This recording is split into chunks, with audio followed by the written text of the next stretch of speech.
You're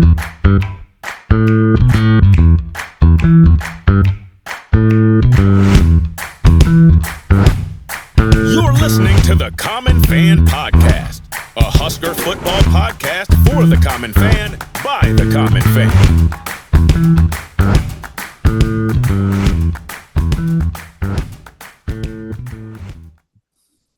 Welcome back to the Common Fan Podcast. I am TJ Burkle, as always, alongside Matty Owens Sr. and Geoff in Lincoln.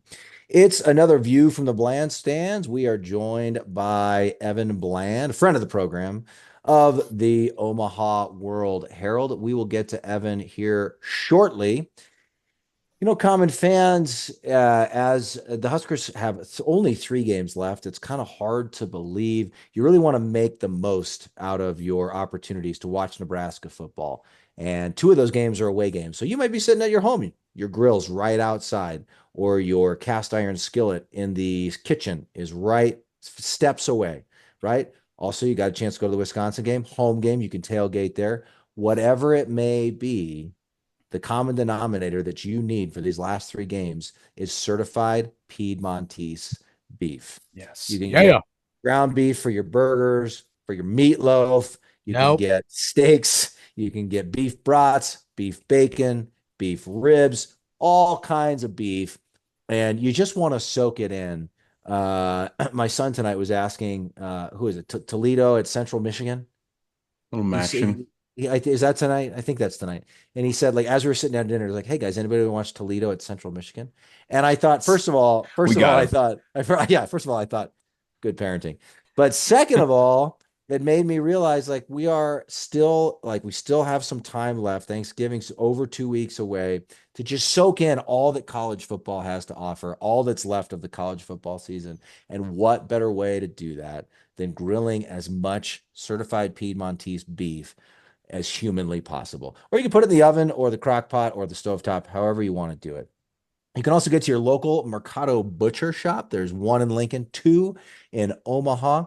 But if you go to cpbeef.com, you can get 25% any eligible product using the promo code COMMONFAN, all one word, COMMONFAN, to get 25% off at cpbeef.com. You can get that delivered to your front door anywhere across all 50 states. Certified Piedmontese, powering the Husker football team and powering the Common Fan Podcast. Also, make sure to check out our website, www.commonfan.co. TS Web Services built the site for us. Their team of experts provides top-notch solutions tailored to your needs. You can trust TS Web Services to take your online presence to the next level. We really had a great experience working with their team. They were very responsive and delivered high-quality work. Check out tswebservices.com to learn more. They can help improve, redesign, or host your website. One more thing, guys, super exciting. You're going to be able to check this out on the Common Fan website in the days to come. We got socks, people. Yes. We've got socks. If you're watching on YouTube, you'll see we've got 2 options right now. One red with black writing, one black with red writing. They say Common Fan at the top, and then there's footballs, and they say GBR for life in them. And they're all over the socks. They look super cool, guys. These are Love me a good pair of socks. Cool. Love me a good pair of socks. So you can check out the Common Fan website in the days to come for a link to how to buy the socks. But you can also go to Silly's, the Silly's Socks website, SILLIESCO.com, SilliesCo.com. You can get, it's buy 2, get 1 free. The Common Fan socks will be on there. This is what we got for Common Fan socks now, but there are more designs coming. I don't know when exactly, but there will be more cool designs coming for the Common Fan socks. But super exciting, guys. If you use the promo code GBR4Life, that's GBR number 4 Life, all one word, you can get 25% off any sock, not just Common Fan socks, any socks. So you should really check out. They have tons of fun socks at Silly's Socks. The holidays are coming up. These are great for gifts, great for the winter months to keep your feet warm. Just fantastic all the way around. So check out SilliesCo.com, SILLIESCO.com. And on your entire order, Use the promo code GBR for life. That's GBR number 4 life, all one word. Check it out and make sure to get your Common Fan socks. As of today, these weren't quite up on the website, but it should be a matter of like 24 to 48 hours. So check out, get your Common Fan socks at Silly Socks. Might I add, wear those to a fall wedding or a football season wedding to send a message that you do not approve. You do not That's approve exactly right. That's exactly right. We love that, Jeff. Whew, Evan, we're going to send you a pair of socks. Evan, you don't even have to buy your socks. We're going to give you a pair of socks. How about that? So one clever use of the Nebraska N at the end of common. That's just good work. Yeah, we've had that for a while, but that's okay. And is that it's hard? I can't tell. Are those like dress socks? Are those athletic socks? Are those ski socks? What kind of socks do we have here? All of the above. However you want to use them. However you want to wear them. You can wear them whenever. However, these will work for dress socks for sure. I'm not sure people would call them athletic socks necessarily, but you don't want to go jogging in your Common Fan socks, maybe. But you can. They're that okay. Yeah, I am. Those are TJ in a white t-shirt and boxers with socks and loafers on around the house socks. That's what you got going right there. Jeff, you're just a sushi eating elitist, Jeff. That's Jeff working on his mile run socks. Yeah. How's that going? There you go. Yeah. Have you gotten to a mile yet, Jeff? Oh, he's still doing it. The angle's feeling better, guys. We're back at it again. You watch out. Now, those red ones, you don't want to put those in a wash with your whites or you're going to get some pink. So you got to watch out for that too. You might want to be careful. You're right. Yep. I always wash them cold. Of course, cold, Jeff. Why wouldn't you wash them on cold? Yeah, of course, cold. Come on. Tap cold or cold? Cold. Cold. Always cold. Warm, cold. Okay. No, definitely not. All warm, right, just cold. check. It's gonna bleed if you do warm, cold, Jeff. Come on. Evan, how are you? What's going on? So, you get a bye week, Evan, and you're like, hey, maybe it'll slow down a little bit. And suddenly Dana Holgorsen's the offensive coordinator. So how's the last week and a half been for you? Yeah, well, that's something. Got the news Monday, but still, it started to did you pick up on anything last week before the press conference Monday? Like, did you guys, because obviously Holgorsen and Phil Snow were in the house as consultants, sort of observing and evaluating the operation. Was there any chatter about that or anything? Like, did you guys pick up on that? Well, so a week ago, so like 9 or 10 days ago, when Matt Rhule talked about bringing in outside eyes, at that moment when he was talking, we didn't really know, nobody really knew who was there. And he didn't want to talk about it. And it was kind of brand new. And so this past Monday, it had been pretty widely put out there that it was Phil Snow and Dana Holgorsen. But you got to credit Matt Rhule and the tight lips that they've got going on over there, because that did not leak out really to anybody prior. And sometimes national guys will pick up on that sort of stuff too, and nobody did. And so Matt Rhule put it out there, and we reported it, of course, and other local media outlets did, but so did the national people. So it was something that Rhule said they kind of figured out pretty early on a week ago. So by the time he mentioned it, it had been like 5 or 6 days since they had named him or appointed him to that role. But so during that time, I think the thought was it was pretty good idea that this could be more than just November. This could be a 2025 thing. And who knows what Holgorsen's ambitions are or what his opportunities will be moving forward. But I think it was also kind of the realization that you don't make this move just to get a head start on next year. You're obviously making this move because Nebraska's offense has been averaging barely 18 points a game in Big Ten play, and they still have a lot at stake here in this last quarter of the season. So I think there was speculation that this could be something more, but I mean, I'll tell you what, I cannot think of another example or another parallel to what Matt Rhule did, bringing in a guy who was not part of the program in any way, shape, or form. He was a offensive consultant for TCU earlier this month, and now he's calling plays for Nebraska. And he's from a much different sort of background in terms of the air raid than what Nebraska's been running. So it's a very unique situation. It's creative. We'll see if it pays off. But you're right, TJ. It was a bye week in name only because there was a whole bunch going on at Nebraska. So Evan, I know friend of the program, Tom Chattel, wrote about sort of the 2025 situation, but I want to get to that in a minute. So, I mean, what does Holgorsen bring to the table, and like how much of a difference can we really expect him to make this late in the season? I mean, I think a lot of people probably know by now he's a successful offensive coordinator at multiple stops, all in the college ranks. He was a head coach at both West Virginia and Houston. I mean, he's got a ton of experience. He's sort of a well-known college coach and known as kind of like an offensive guy, right? And has had a lot of success calling plays and coaching offenses. But he rolls in, with his wild hair and his Red Bull, about a week ago. How much can we really expect him to like impact things, and what can he change here?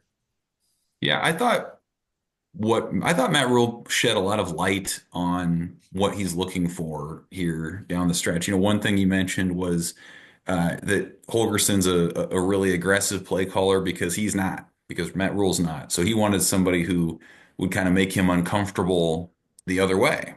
And I think that's a good thing, right? Like if you have a strength and if you have a weakness, you want someone else around you who can make up for that. So he feels like that's something. He put a lot on himself about this idea that Nebraska was running too many types of plays and trying to get too many guys onto the field. So how can you narrow that down? I mean, he boiled it down very simply to saying, let's bring in somebody who has no real context of what we've done, but just looks at the tape, looks at what watches a game and identifies, hey, these are the guys that make plays.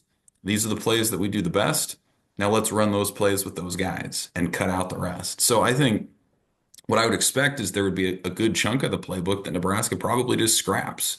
And Matt Rhule's, he's talked about that previously this season and in the past about this idea of like, you want to improve what you do, but there are certain things that toward that end, you just scrap and say, we're not going to do that anymore. So I would expect them to trim things down a little bit. I would expect them to rotate personnel less than they have. I would expect some greater tempo than we've seen from Nebraska. They've really kind of been that protect the defense style of offense, wanting to chew clock. We've seen them win a lot of time of possession.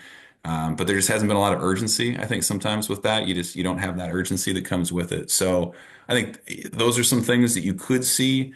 Again, Nebraska's had less than 2 weeks to incorporate a new play caller. This guy's still learning, terminology and kind of figuring this out. So it's very fascinating because it's unprecedented, really, in the modern college football. So how it comes together, I don't know. If it's worth a touchdown, if it's worth a Nebraska victory sometime in these last 3 games, I think you'll look back and say it was worth doing something different. It does seem rare. Like I was talking to a buddy at work today. It doesn't seem like this is very commonplace with a lot of programs where you just roll somebody in this late in the season. But for clarification, he's not going to bring in he's not going to be calling his own plays, right? As a common fan, he's probably just going to be working with the plays that Satterfield has at his disposal and just kind of working them his way, so to speak. Because obviously it'd be tough for an offense to learn a bunch of new plays just coming in this last quarter of the season, right? Yeah. They're not running the full air raid, right. Leach style Texas Tech attack. But I do think you'll see some different formations. And again, like just kind of what I was saying, I think the tempo, the personnel are going to be areas, the game flow, one area that Holgorsen's been really good in is red zone offense. And that's been an area of struggle for Nebraska, not just scoring points because they're missing field goals, but getting touchdowns and having an identity when you're inside the 10, right? We've seen that in the last couple of weeks where Nebraska's around the 5, and sometimes they throw on 3 straight plays and they don't get in. Sometimes they run on 3 straight plays and they don't get in. So like figuring out that defense or figuring out that offensive philosophy in those moments, finding a way, the chasing 3 thing has been their mantra all offseason. Matt Rhule said, if we get 10 points better per game these last 3 games, you're going to be in a great spot. So whether they can do that against some of these defenses, particularly Wisconsin and Iowa, remains to be seen. But yeah, this isn't an overhaul, and I think that'll be an interesting conversation for the offseason and moving forward is there a greater philosophical shift? But I think right now it's sort of reminiscent of last year where they had Heinrich Harburg and they went to the option. Like this is kind of the moment in the season where you just figure out who do we have, what's the best thing we can run to get points and try to win games, and that's what they're going to go with.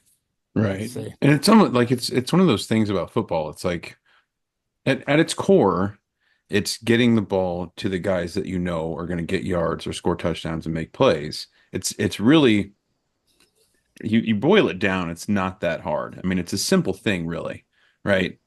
But sometimes guys just seem to make it so damn difficult.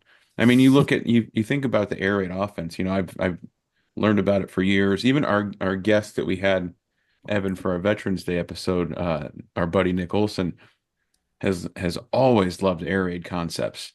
And he even told us the other day on a text, he said it's really funny, these air raid guys like Holgorsen or Leach or even like Lincoln Riley, you'll see them holding just like a little tiny note card, not some massive play sheet, because they're like a really limited number of plays. Like they might only have 30 plays, but they're showing it differently in the way they line up in formations and things like that. Like the mesh, I've seen so much about mesh concepts on Twitter the last few days because it's like one of the main things of the air raid offense, right? But hey, it works. I mean, they get guys open all the time running their stuff. So we'll see.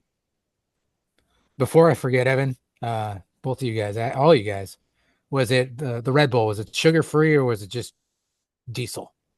I think he was always. Is he still drinking the Red Bull, Evan? Do you know? He was always. It was like multiple sugar-free Holgorsen? Red Bulls a day. Yeah. He's not talking this week. Maybe we'll find that out next week. What's his Red It Bull better situation? it better be sugar free. All right, I'm gonna know which way the season's gonna go. I'm If pretty it's sure he sugar-free or was. regular. I'm pretty sure he's a sugar-free Red I Bull. mean, Yeah. I don't know if you Damn still right. go with the fully leaded stuff as a consultant. Maybe you only need that when you're a head coach. I don't know. Well, we're gonna have to figure that one out. All right, okay. Evan, didn't Rhule say, he said something like, it was funny because I had just checked Twitter and the press conference was just starting. So I was like, oh, I'll watch this for a few minutes. And he literally came in and it was like he was so matter of fact about it and kind of plain spoken about it. It was like Dana Holgorsen's going to call plays and serve as offensive coordinator for the rest of the season. And I was like, I mean, the way he was talking about it was almost like, wait, did I miss something? Has this already been out there? And he's just reaffirming it or something. No. Like it was just so matter of fact. And I think part of him hurt to share that news because of his friend Marcus Satterfield. And obviously, like you're somebody's getting demoted, somebody, and it's probably also sort of a sign for the whole entire program that they're not where they want to be or doing exactly what they want to do. But anyway, at some point in the press conference, I'm pretty sure Rhule said something like, I'm not expecting us to go out and start scoring 50 points a game, but if we could maybe get 15 more a game, that could make a big difference. Didn't he say 15 more? And it's like, you're scoring 18 points a game now. So you think this guy can double your output on offense? Like that feels, that's a high expectation for Mr. Red Bull. No, it is. I mean, it absolutely is. And like I mentioned, Wisconsin and Iowa have, I believe it's still top 30 scoring defenses right now. So it's not like you're trying to pad your stats anywhere. And USC's had its moments. I mean, it's had some struggles along the way, but that's in LA, and so it won't be easy. But I guess if you believe that can be the case, then you're again, he talks at these pressers so often about his players. And I think that's a message to those players saying like, hey, we believe in your ability. We just, we haven't put you in the best position to succeed. And I know he's put a lot more onus on those players in the last week or two than he has previously, but he was also very hard on himself publicly about, again, running too many offensive plays and not setting them up well. So if you have a guy in Holgorsen who can come in uh, and identify that, then all the better. And I think the thing that I've come to learn a little bit about Holgorsen in the last few days has been at his previous stops. Yeah, he's an air raid guy. Yeah, he's super aggressive. But one thing that he has had a reputation for is being a coach who's good at using the personnel that he has and calling plays to the strength of those guys. And Yes. so I think that's the interesting thing about these last three games is like you're probably going to see some of these changes that we're talking about. But what does that look like in the context of like who Nebraska has. We've seen them get creative with guys like Ja'Cory Barney this year in different ways. I think oftentimes they have maybe not used guys like Thomas Fidone well. Maybe Hmm. that's a guy who you can look at and put in a more more likely position to succeed. So that's one thing I'll be watching is like I think we can identify who the playmakers have been for Nebraska, but can you get them in space, let your playmakers make plays, get it so you're not having to rely on scheme all the time, but where you can rely on your guys like to just use their abilities, make a man miss, right? See a seam downfield, that sort of thing. So that's been his reputation. Whether he can make that happen at Nebraska in this short of a time after not being around these guys at all remains to be seen. But I think that is the sort of thing that they need to jumpstart this thing. Evan, what's it looking like for Dylan Raiola to be suited up this weekend and play? It's a little, it seems like it's a little bit up in the air if he's going to be out there starting on Saturday. Yeah, I mean, in most weeks that would be the lead news item, right? Like Right. Raiola and what's the Oh my situation with his God. back. And that was funny enough. I mean, that's been a kind of an afterthought this week with everything else going on. But there's some uncertainty there. I mean, Matt Rhule said Monday Raiola was gonna try to go Tuesday. So I imagine we'll get more clarity when he talks again on Thursday about what that's like. But he took that hit in the back, as we all know, against UCLA a couple weeks ago and couldn't get back in because it tightened up on him.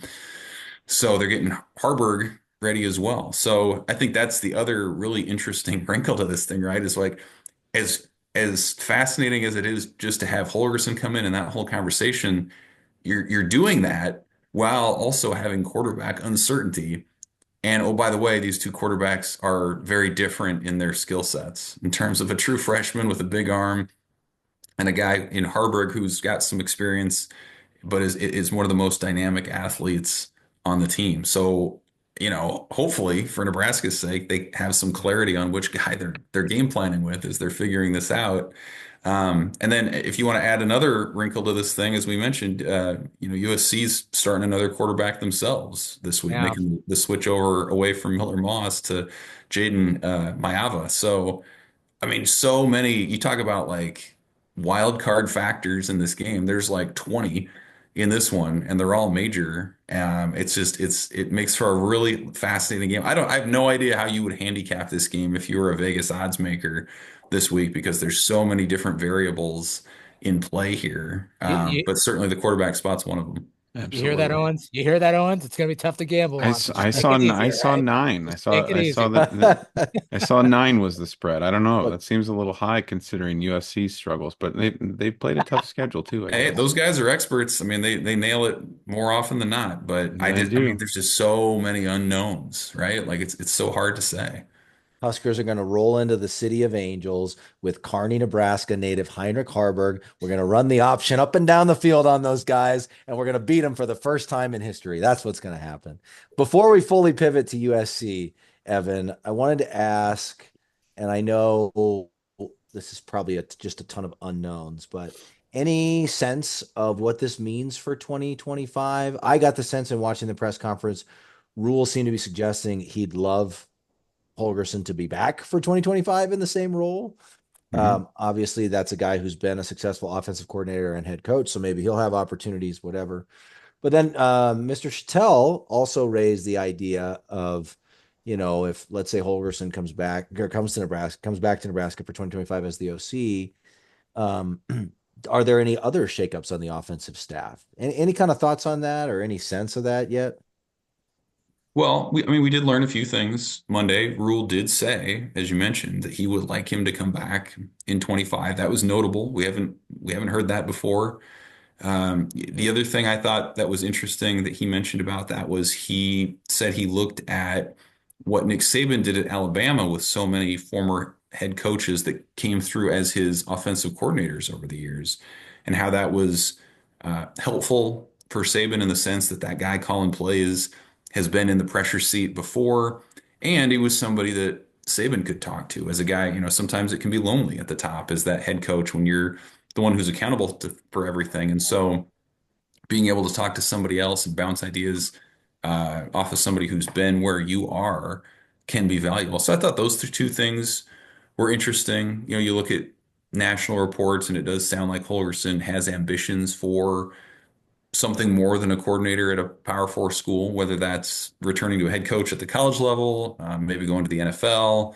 It's kind of unclear what that looks like, and so maybe we in the local media will have a chance to talk to him next week after the USC game. But then, yeah, I mean, I thought Matt Rhule was very intentional Monday in naming some of his assistants who are still coaching their positions. Satterfield certainly at tight ends, but he was sure to mention Garrett McGuire is still coaching receivers, and Donovan Rhule is still coaching the offensive line, and Ed Foley has been a topic of conversation with a lot of fans, and a lot of the special teams metrics would tell you that they've struggled in that area for a second straight year. So, I mean, I think it's all in play. And Matt Rule's, I mean, he is as transparent of a head coach as you will find in college football. And he said, "Hey, I made this move," in talking about the Holgorsen move. And he said, "I'll make more if I need to." And so, certainly, I think the last three games will inform some of those decisions and what that looks like. But I mean, man, what a statement from Rule that like he's not messing around. And there was thoughts that, because of his history with Satterfield and their friendship, that maybe he would make follow the path that previous coaches have made at Nebraska of not making these moves that need to be made. But there he made the one, and I think that should give people confidence that he's going to be objective as he starts to evaluate, what potential changes need to happen here in December and beyond. So the only before we pivot to USC, I just have a question. Like we frame it as like he's making the tough we're putting more of a positive light on it, but I've seen comments on our own YouTube videos, fellas. I'm kind of curious to hear what you say about it. There's a lot of people I think they're hypercritical of this too, that we're not even a season and a half in, and we're at the point of, removing people from duties. So while I agree it probably is something that needs to be done, it certainly doesn't shine like a light on the program that we're in a position of good stability. I'm just, especially from the common fans perspective, are any of you worried about what's going on right now? Does this make you a little bit nervous? Do you think it seems desperate? Kind of, yeah. Like, is this a desperation move, or is this something that we just need to do this? This is I think we it's, need to do. I think we mentioned this on a prior pod, but I think it's one of those things where you just kind of stop the bleeding, like stop it now before it gets too bad, right? Like if the offense kept going down the track that they've been on, I don't have a lot of confidence that they win one more game, the last three, and go to a bowl game. So Yeah. I don't think it's desperate. I think it's aggressive. Okay. And maybe that's just me putting a positive spin on it, but we've, like Evan just said, we've seen it so many times where somebody won't fire an assistant, whether it's Sure. Bill Callahan allegedly not wanting to fire Kevin Cosgrove, or, Bo Pelini not wanting to fire one of his assistants. So I mean, yeah, it's unprecedented, but like what we've been doing hasn't been working. So Can't get any worse, right? right. So that's the thing. Like, I think you look at it and like, gosh, we can't keep going down this path or risk it getting any worse. Let's do something about it now and try to get one more win, go to a bowl game. Yeah, I think it's a great question, Jeff. And it's clearly not, it's a sign that things are not going as one would hope, like more than halfway through year two, right? Like in theory, by this point, you've got the culture in place, the foundation in place, you're kind of a well-oiled machine, and you ideally are not having to replace your offensive coordinator. So from that sense, it is a little bit concerning. I think that I agree with everything Matty O said, though. Like, it's necessary. It's kind of become pretty obvious throughout the course of conference play that it's necessary. And nothing in Satterfield's history suggests that it will get better. And I think it's another sign that Rhule, as we've talked about many times on this program, and guests have told us, he doesn't stand pat. Like, he's gonna turn over every rock until he gets this right, whatever it might be. And so I wouldn't be surprised if we see more changes in the offseason. But Evan, it made me think of one thing you said to us when we were having the apathy conversation. And we were kind of talking about how that's really, to date, has proven it's kind of impossible for the Husker fan base, because something always happens They get more recruits, more transfers, new coaches in the offseason, whatever. And this, like, even in season here, I think everyone's frustrated. 3 losses in a row, a couple wins, kind of felt like they slipped through our fingertips. Suddenly we got something to believe in again, right? And Right. That's right. but it does bring hope. Like if he can a touchdown more per game, wins you, a couple of the games that wins you, Right. Yeah. Well, a and touchdown more over the course of 4 quarters wins you Illinois and Ohio State, and but for a missed extra point would have won UCLA too. yeah. Right? Well, That's a little overly simplified, but also there's the Dylan Raiola factor. Like we have a generational 5-star right. quarterback, true freshman, and I think you want to take advantage of that, right? As long as Do you right have by this him. guy, and you probably want him to have somebody calling plays that has had pretty dynamic quarterbacks before, slinging the ball around. And Holgersen's had that. I mean, he's you can look up the list of names. I mean, some of them like Geno Smith still playing in the NFL. I remember Will Greer for West Virginia was very, very good. So you want somebody that's had experience working with dynamic quarterbacks that can maybe he um a tweak here and there and he just gets Dylan to kind of settle down and hit his reads more. I don't know, maybe, but that's part of it too, I think. It's like, hey, we've got this 5-star quarterback. These don't come around very often. Right. We've got a short window, maybe 3 seasons if we're lucky with this kid, and let's take advantage and do something now. Sure. Yeah, I think that's all true. And the other thing I'd say about Rhule, to kind of circle back to what you're saying too, Jeff, is like I think Rhule is as self-aware of a head coach of anyone that I can think of. And I think that's a gift. Like that's not something everybody has. Like I think many previous head coaches at Nebraska got too in the weeds on things. They got so tunnel visioned that like, and I think I've said this on here before, like it was almost like they needed like a common fan to tap them on the shoulder and be like, why don't you consider this? Like this kind of thing that seems sort of obvious to an outsider. And they were so, again, either in their own heads or stubborn, right? Like convicted to the point of stubbornness that they wouldn't make the change. And I think Rhule has shown a, just that self-awareness to have a big picture. Like he can be involved. He can go coach the scout team and talk about the nitty-gritty of defensive alignment, but he can also zoom out and talk about trends in college football and about strategy, like big picture stuff. So I think his awareness and ability to react quickly when things, relatively quickly, when things haven't gone well with the offense and recognize in the moment that there is a lot to play for in these last 3 games. Like it's hugely important to get to a bowl game and to have those practices and to show that tangible progress and to give some excitement for December when you're going to have a ton of turnover in terms of the portal and roster stuff. He recognizes all that in the moment, and this is a move that I think a lot of people on the outside that maybe just watch the games on Saturday are like, why don't they let someone else call plays? Like it's just not working. And he does that. And I think there's an immense credit there. But with that comes risk because, as we said, this is unprecedented, Yeah. really, in modern college football. We don't know how it's going to work out. But I think if nothing else, it's something fans can relate to because you have a head coach who feels the urgency at the level that the fan base does. Wouldn't that be hilarious if one of us was there to just tap him on the shoulder, like during hey, coach, I got a little something for you here. You got an idea here. Belly G option pass, coach. Go for it. Hail Mary play. If Every Harburg's time. starting on Saturday, Never punt. Belly Don't G punt. option pass. Yep. Never punt. There's something to it. I think that's true in a lot of walks of life. Like, I don't know if you guys ever feel that way. Sometimes I get so like zoned in on whatever I'm doing at work that like I don't see the big picture, every time in the moment. Like, I just Yeah. think that's in life, that's a really valuable trait to have, and not everybody has it. Touche. Absolutely.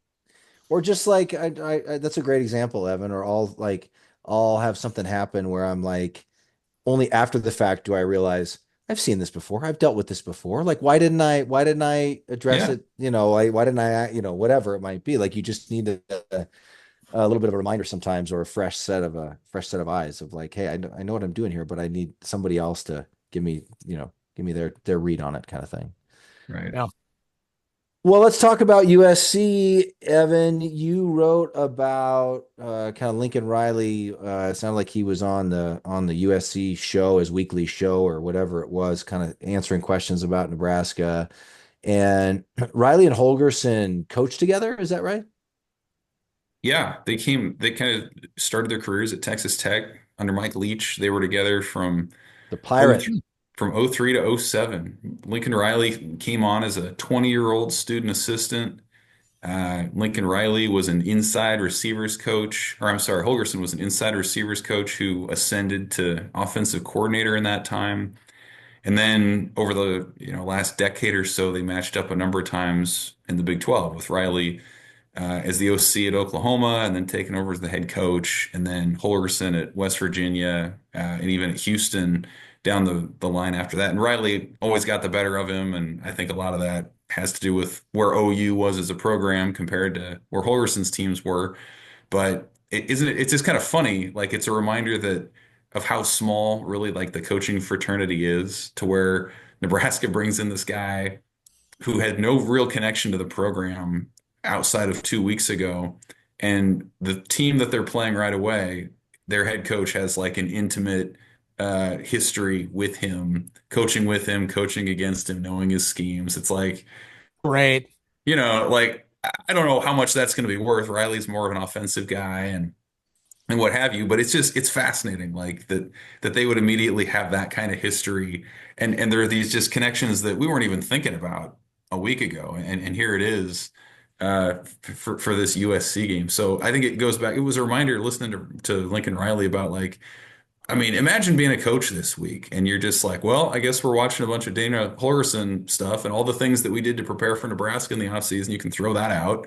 And Matt Rhule on the other side's talking about watching UNLV tape to watch a new quarterback. And like, it's just, you can do all this offseason preparation and then you get to November and these money games. Yeah. It's totally different. So That's like, I think awesome. that it's just so funny how that goes sometimes. I think it's great. I think That it's sounds awesome. that sounds like a USC plant to me. There's something fishy going on here. I Oh, think here they we sent go. Holgorsen here that says CFIC fingerprints all over it, if you ask me.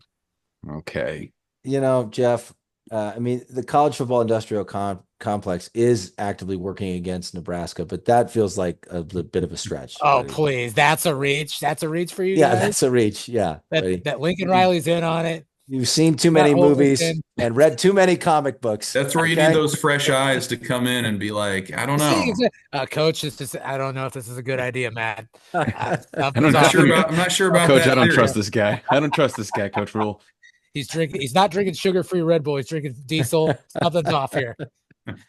Evan, what else did Riley say about Nebraska? He talked a little bit about Dylan Raiola. I think if anyone that remembers his recruiting process recalls that USC was a finalist for him. I mean, yeah, he was committed to Ohio State and Georgia, but USC was that other team that was there throughout a lot of his process, and there was that idea that Lincoln Riley, and he's coached multiple NFL starters at this point. And so he was viewed as a threat at that time. He kind of downplayed it and his availability, but praised his arm and the success that he's had as a true freshman against Big Ten defenses. And I think the other, he's very complimentary of the program in general. He's coached against the Huskers a couple of different times when they played Oklahoma a few years ago, and he kind of had that sentiment that you occasionally hear from guys our age about this idea that college football is more fun when Nebraska's good and when you have this kind of historic brand that's nationally relevant. So that's what he said. I take him at his word. I think he was a guy who grew up in Texas and was aware of what Nebraska was doing in the Big 8 and the Big 12 days. So, a guy who I think respects what the Huskers have done. He's coached against Matt Rhule when Rhule was at Baylor. He beat his Baylor team 4 times, including that Big 12 championship in 2019. That was a top 10 matchup. That was a great game that came right down to the finish. So just a lot of paths that were crossed occasionally, and nothing too spicy, I guess, but just a lot of acknowledgement, I think, of what the program's done and maybe what it could be moving forward. Yeah, it probably wasn't anything. It probably wasn't anything, but the way I read it, I was feeling defensive because it sounded like he was saying, Oh, sure. it's a program, it's a program, it's a good name, good program, good fans, but it's something about how they, I don't think he used the words falling on hard times, but they've been down recently and they're trying to get it turned around. And like in my mind, I'm like, you're 4-5, buddy. Yeah. Who are you, pal? You inherited the keys to dad's Corvette at Oklahoma, and you've taken USC and only made it worse, buddy. So why don't you watch what you're saying? But I don't really think that's what he was saying. I think he was mostly respectful of our Nebraska's history and tradition, and he even said it would be nice if it would be good for college football if Nebraska got back. But he's dead to me. Incidentally, Oklahoma's not doing really any better. No. With him. I don't think that's hurting his feelings too much either. Conference changes are hard, man. Yeah, USC in the Big Ten, Oklahoma in the SEC. Yeah. Certainly Nebraska's felt that. Like it's tough. You got to learn all these new teams and how you win in a league and the weather and just the logistical stuff. Like it's tough. Riley's feeling it too. They lost to Maryland. They went to Maryland and lost. Like they're feeling it for sure. Yeah. I'm just nervous about it. Feels like running quarterbacks have been Nebraska's kryptonite for most of the post Osborne era, and it makes me really, really nervous. Do you know what kryptonite is, TJ? Do you know what I'm just curious. You're just throwing around comic book words here, and I don't feel like you're a big comic book guy. I know about Superman, Jeff. Okay, I'm just checking. I just want to make sure. Don't No, recklessly throw around comic book stuff without knowing your facts, all right? I didn't read the comic books. I just watched the Christopher Reeve movies growing up. Yeah. I will say that. Gene Hackman as Lex Luthor. Classic. It's pretty good. Yeah, it's pretty good. That's true. Thank you, Jeff. Thank you. Yeah, you're welcome. Thanks for interjecting there. But no, I mean, you're right. The mobile quarterback thing is very real, but and he was a highly recruited player out of the portal, by the way. Like most of your top programs were after him. He ended up at USC, didn't win the battle against Miller Moss in fall camp, but Moss has been pretty turnover prone, and so this is he's good, but he wasn't starting until now. So just throw that into the bowl of unknowns that we've got going on at the LA Coliseum. Well, you just we've talked about this before.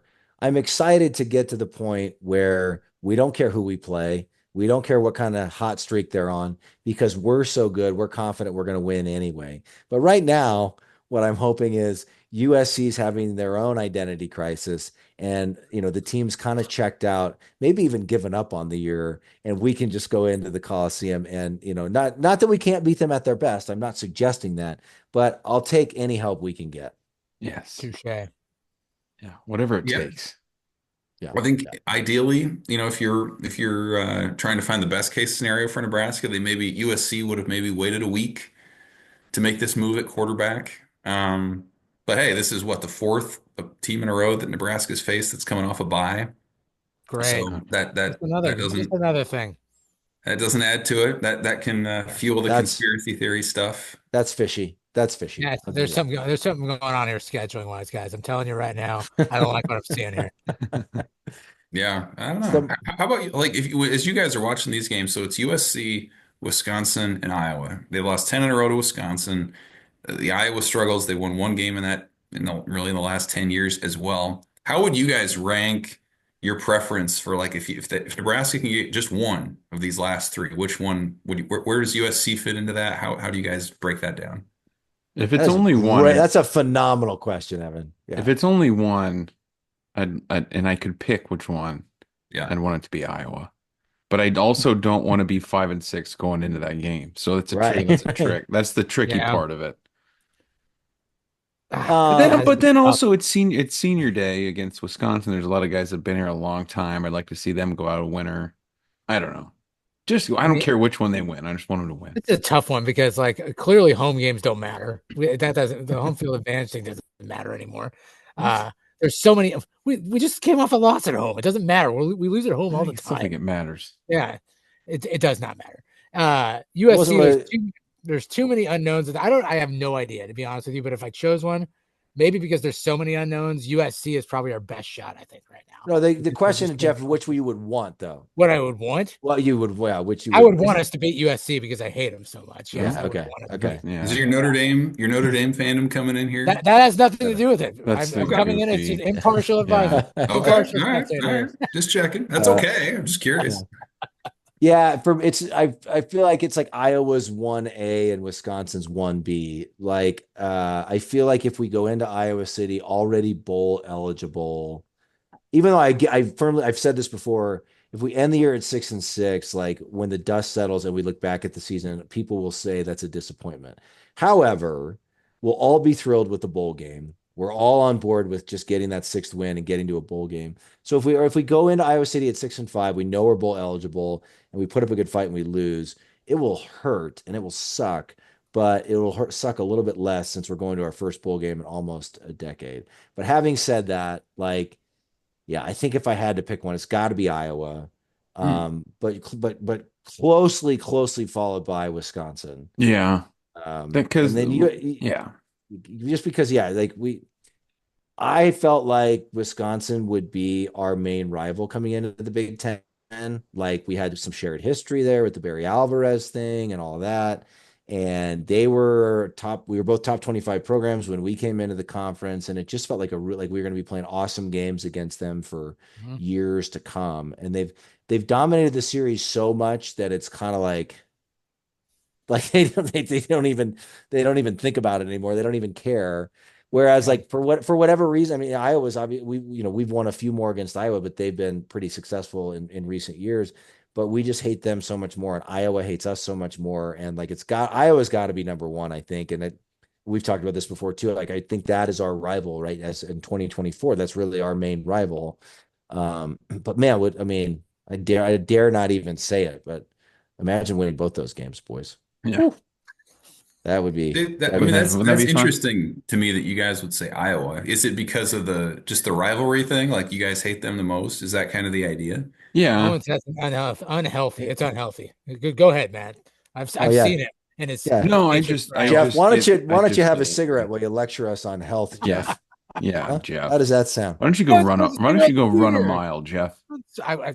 Maybe I will after this. Yeah, it's a family-friendly program for the kids watching. Jeff's quit smoking. He overcame that battle. Did a great job, and it's been years. Yeah, we're proud of you, Jeff. It's been years. Yeah, it's been years. Yeah, right? I think it's Iowa just because of the rivalry thing and the hatred. For me, a personal hatred.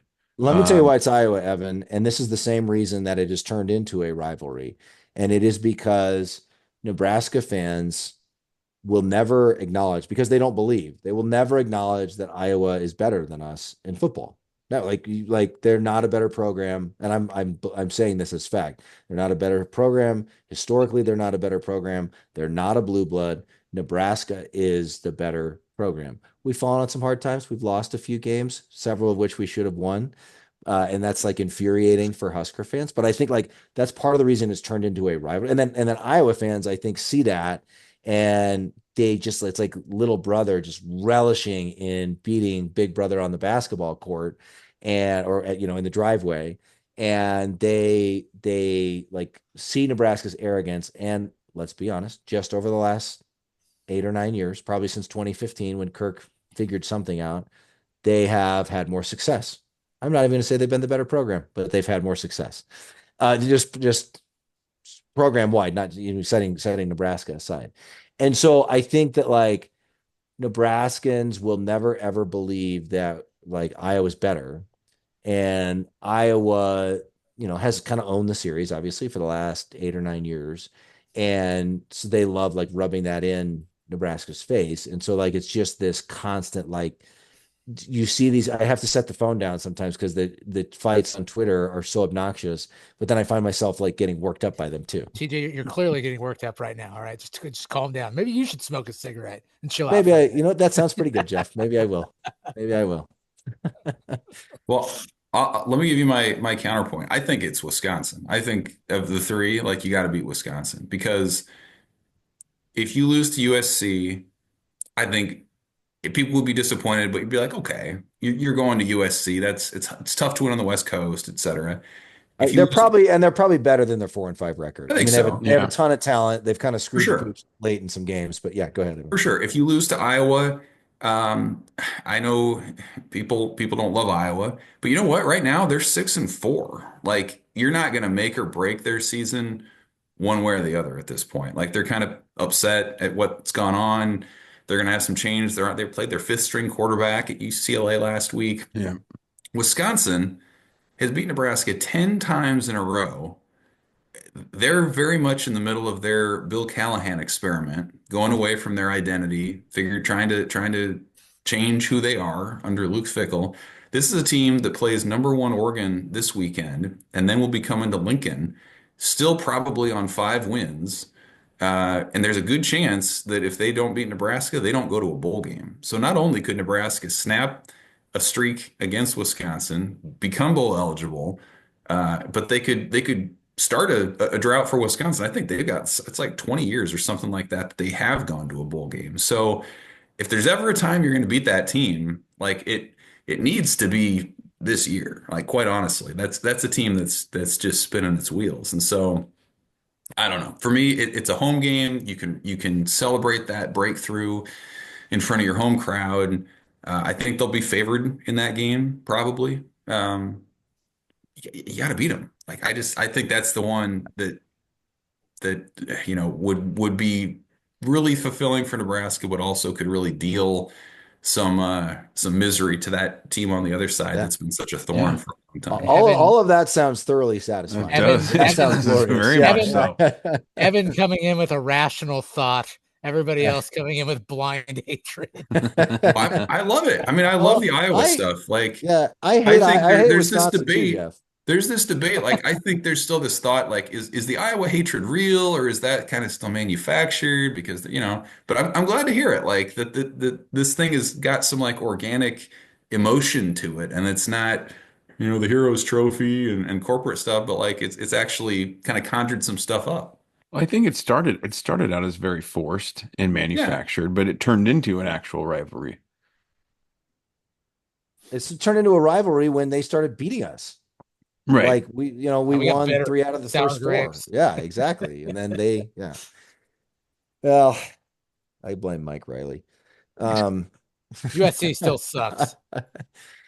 Yeah. You guys can hate all you want. I hate USC. I think they're probably just going to win out, guys. Everybody knows that. That'd be fine. Right? Holgorsen's going to be responsible for 15 more points a game. The defense going to have some things figured out. We're just going to win out. It'll be 8-4. It's going to be incredible.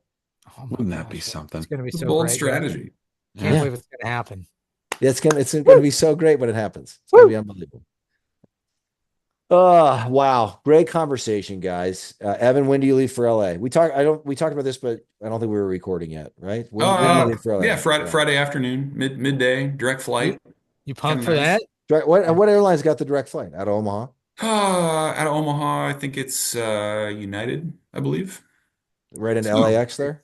Mm-hmm. You Yeah, guys get in Friday afternoon, and Does the media corps have big plans to hit the town in La La Land? Woo! well, one Tom Chattel is a California. He grew up in San Diego, so he's a big California guy. He's going out early, so he might show us a few things. I don't know if we're gonna go to the beach or the pier or the boardwalk or whatever. But I've never been to LA, so this is not exciting. Bloomington, Indiana, or West Lafayette or um, whatever. So this will be fun. This is actually a place I have not been to the Coliseum before.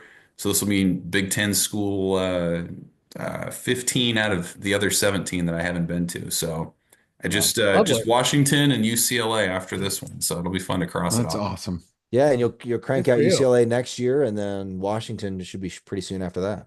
I think it's 26 maybe. I don't 26 or remember 27, for yeah. sure. Yeah. 27 might be 27, but yeah, so it'll be fun. And then come home, we'll be there Saturday night and come back Sunday morning, and it's Wisconsin week. So here we go. Yeah. This is the home stretch. Like you've got Yes. the last 3 games, and then boom, it's into signing day is early this year, if you recall. Oh yeah. December 4th, I believe, and then the Wow. portal opens on the 9th. So like this, you got Jeez. 3 games left, but like the activity is only going to ramp up from there. It's going to be nuts. Gosh, no kidding. Yeah. How did this season go so fast? Like it's just crazy. God, it's depressing. It's flying Flies by. by. Yeah. It's doing 2 podcast episodes a week partially That makes might it be- fly that might be by. part I of think it. that's part of it. That might be part of it. Have you guys enjoyed it? Like, has it been a fun? I know it's been kind of up and down, but Started like, off have you guys great. enjoyed Loved it. The Started off fantastic. recaps after the losses can be a little difficult. Yeah. I would argue that sometimes they're a little entertaining because you get a different side of us instead of I feel like the losses can sometimes generate more content and more conversation. Yeah. I think that's true. That's true of a lot of well, I think a lot of Husker media. It's like, we've kind of talked about this too. Like when things are going well, it's kind of like, we're good. Like I don't need to listen to the press conference or read anybody or anything. When things kind of when the poop hits the fan, you're kind of like, okay, what the heck's going on here? I need to figure out what's going on here. Shit, Ma. You can say shit. Well, I dropped an F-bomb on the Veterans Day episode, so I'm trying to keep it clean here, Jeff. Yeah. First time ever on the Common Fan podcast. It totally slipped out. Family friendly for your program. right to say it. So That's right. That's right. Right. That's right. You're damn right. But we want the families out there to know the children can listen to this program. It's okay. It's okay. Yes. It's not a regular occurrence. Dang it, I had a point. What were we just talking about? I had a point to make. Oh, season go by fast. Yeah. I coming into like just doing this podcast in the first place, like one of our big things, Evan, to answer your question, was like we don't want this to become a chore. Like Nebraska football is something that we love. And so like if this is going to impact this thing that we love in a negative way, we don't want to do it. And that has not happened. And I think like it's been an awesome outlet almost to because we're having like Husker fans are having a lot of these conversations anyway. And so it's been awesome to like, have the podcast as like part of our and like see like we kind of have a core audience now. Like people are watching and listening regularly. And so it's how they engage with this thing that we love as well. So all of that is like thoroughly fulfilling. But I do think it makes everything go by faster because it's not just recording for an hour. There's some prep work that goes into each episode. And then afterward, getting the episodes out, there's time and energy that goes into that. And then we've been doing some writing as well and all of that. So it's all been thoroughly enjoyable, but it does like it eats up a lot of, what very little free time. We all have kids and day jobs. And so it eats up into that free time and that's fine. We've committed to doing it. It's great. But suddenly it's like, there's only 3 games left in the season. Yeah. Crazy. That's a great That's point. also why I'm desperate for a bowl game because then we need one more game, right? Like, yep. We need something to look forward to in December. We need one more game for the season, all of the above. No, great point. You guys strike me as very passionate still. This is not a check the box sort of hour here. So no, that's great. That's a good sort of thing to fall back on. Are you still having fun? Because if you're not, what are you doing? So yeah, this is fun. What are we doing here? Yep. Please don't lump me and Matt in with Jeff though. What are you talking about? I'm passionate. I'm having a good time here. Jeff's miserable. I'm really sketched out about this Holgorsen, this whole thing. There's something going on here. I can't get over it. Well, Jeff's probably the most. No, go ahead, Owens. Go ahead. I think Jeff secretly wants Marcus Satterfield to stick around for as long as possible, is what I think, because he said that on our last episode. He thought there's no way he's going anywhere. Well, and he still hasn't gone anywhere. He's still employed, is he not? But I'd be very surprised if he's on staff next season. Yeah, we'll see. That's what I. No, Jeff. Very often, Jeff is the most sane one of all of us because Maddie and I are a little more insane, sort of irrational Husker fans. Geoff. Thank you. That means a lot. Wow. You're welcome. There you go. Welcome. Yep, absolutely. Save that clip. There you go. Yeah, I know. Hold on to that for the rest of my life. Don't tell anyone I said that. All right. Well, this was just a thoroughly speaking of enjoyable, this was a thoroughly enjoyable episode and conversation. Evan, great insight from Evan. Thanks as always for joining us. Get your Husker Extra subscription, Common fans. You can it's like $10 a month. You can subscribe to Husker Extra and you get the entire sports section, not just football, the entire sports section from both the World Herald and the Journal Star right at your fingertips. Okay. It's a no-brainer. the no-brainer. It helps feed the addiction. Everybody sign up, and you can read all of Evan's great stuff on Husker Extra. He didn't even ask us to do that. How about the promo, Evan? I'm sorry we waited. Sorry we waited to the Look end. at you. But everyone sign up for Husker Extra. Help keep Evan employed over there at the newspaper. Thanks. Yeah, organic, and for all the folks that listened all the way through, worth it. For those 12 of you who are still Yeah. listening, Yeah. Get some they, socks. They probably get some socks, sign up for Husker Extra, and they probably already have their World Herald. You could read Evan's articles wearing Common Fan socks while you're grilling some certified Piedmontese beef. There you That go. would be a true Common Fan right While- there. While That's scrolling, lovely. Putting that challenge out there. Send us a scrolling- photo while- of you doing that. while scrolling through our website on your phone. Yeah, Yeah, you would get having- on the Common Fan Wall of Fame. I put a picture right back here next to having- Rod Smith. and having a White Elm beer. Now we There should you be go. clear, White Elm Yes, is not a and a sponsor White of Elm ours, but beer. they did donate a keg for Hey, the Common we Fan would be tailgate. totally fine with them being an ongoing Yeah, partner. we love Yeah. White Elm. We love White I Elm. like free So, beer. So yeah, exactly. All right, Common fans. Thanks for joining us. Everybody get geared up and ready to roll. We only got 3 games left. We're going to go get the W at USC. Heinrich Harburg, Kearney, Nebraska natives going to run up and down that field, and those LA boys aren't going to know what hit them. Then we're going to have, Wisconsin's going to come to Lincoln. We're going to beat them. Then we're going to go to Iowa City and win that one. Suddenly we're going to be 8-4, and all will be right with the world. And Dana Holgorsen's coming back in 2025. It's all happening. wow. It's all, we're back. I thought you were going to give us like You have a who Howard was the guy? Dean.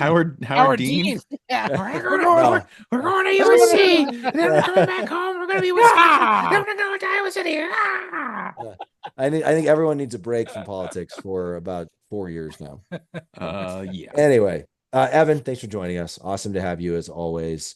Next episode for the Common fans will be the Monday after the USC game. So who the hell knows what's going to happen between now and then? That's almost another week. So in Husker Nation, there could be all kinds of new developments between now and then. Hopefully one of them is a big red victory over the Trojans. Love it. All right. Thanks for joining us, Common fans. In the meantime, we'll be back at you soon. In the meantime, as always, GBR for life.